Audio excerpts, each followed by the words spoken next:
It's after hours. This is Minneapolis, and I'd like you to meet the one and only Herbie Hancock. Herbie, as I watched you amid all that technology, I remember reading about you as a child prodigy with the Chicago Symphony Orchestra playing Mozart. Had you ever dreamed that the new world of electronics and music would ever arrive at a state like this? Not when I was 11 years old. I had no idea. At that time, I didn't even know I'd ever played jazz or disco or funk or anything like that. What were you doing with Mozart? As a matter of fact, I never knew that I would be involved with music for the rest of my life. Because I was only 11. I'd been playing piano for 4 years. I had a little dream that I wanted to be a concert pianist.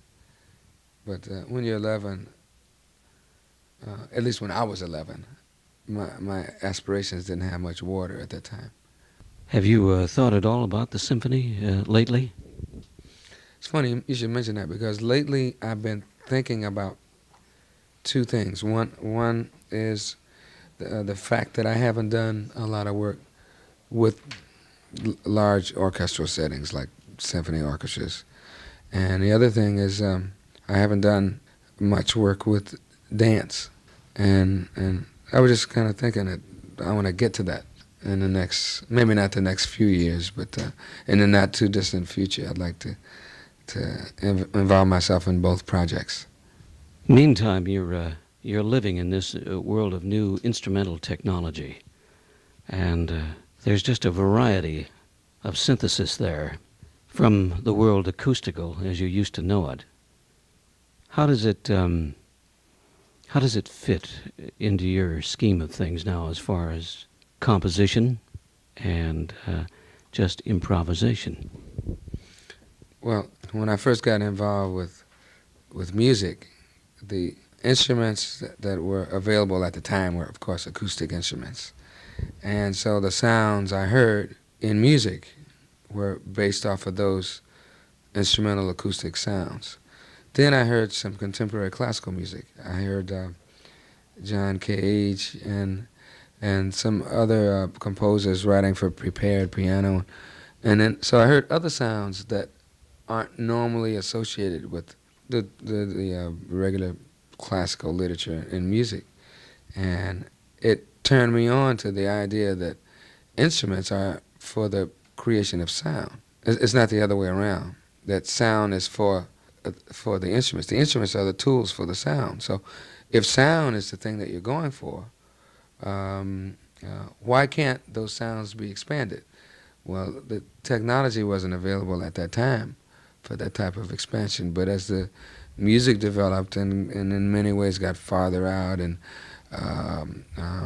the technology not only developed but entered into the area of music, those sounds became available. And I played with Miles Davis in 1963, from 63 to 68.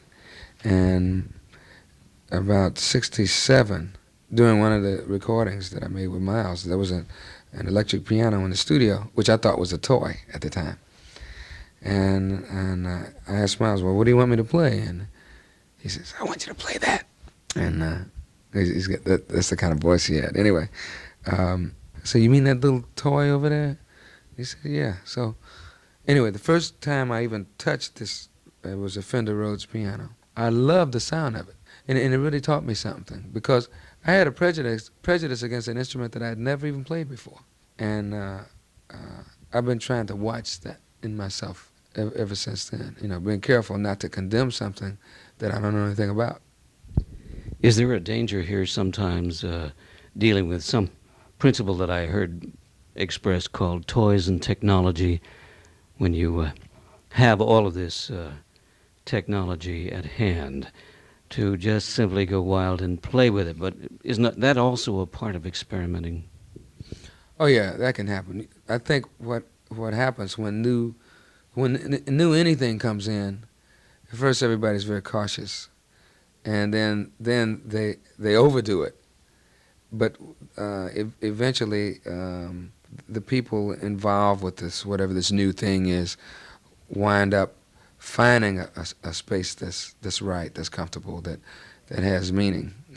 It's sort of a natural process of starting cautiously, and but then at a certain point going completely the other way and finding out somewhere between the two that there's a right space for you. Same thing I think is happening with the electric instruments. There's one composition you played tonight in the second show, and I was thinking of Duke Ellington's suite on the Happy-Go-Lucky Local. It was a suite borrowed from his work called the Deep South Suite, I think. And I heard you play something that I might call the Freedom Train. But I don't know what the title of it was, but it was a train that just roared through the night. What is it called? Hang Up Your Hang-Ups.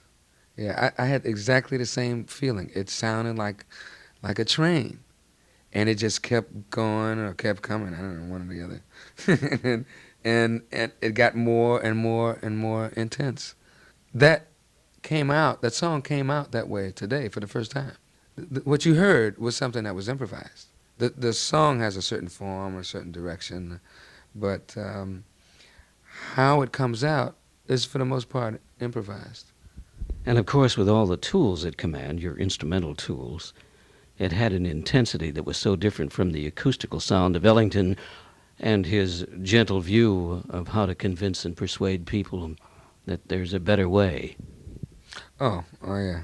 That's a difference in time. I mean, this is 1979. When was that piece written? Somewhere around 1946, 47. It's quite a while ago. Times have changed. Yeah, they have. But in many ways, they're the same. Because I'm sure, I know, as a matter of fact, that Duke Ellington had to face the same kind of criticisms that musicians do today for similar reasons. He was a revolutionary in his time, and in a way, I guess we're revolutionaries too. There are messages that are still being communicated, one way or the other. Yeah, we can always learn something. We can always continue to grow, no matter what the time, what the age. What about the programs that you plan? Part of them are improvised, but there's a routine. What do you want to communicate to the audience? The main thing is a happy kind of feeling where the audience does not feel so separated from the musicians on the bandstand. I want them to feel like we're all on the bandstand, that we're all in this thing together, that we're all creating it, and it's a process that involves not just the 6 people on the bandstand, but everyone in the room.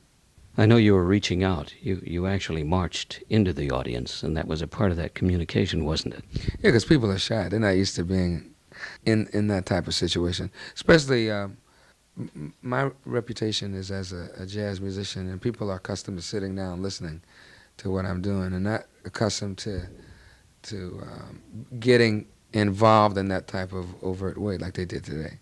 So I had to let them know that it was all right. That speaks to a great spirit in you and a feeling about people. What is the reward in music for you? The reward is the smiles I see on their faces. And even more than that, the reward is a hope that whatever they experience from the music tonight can be have a positive effect on their lives in the morning, the next day, or the next week, or the next few days, next month, the next year even. Thank you very much, Herbie Hancock.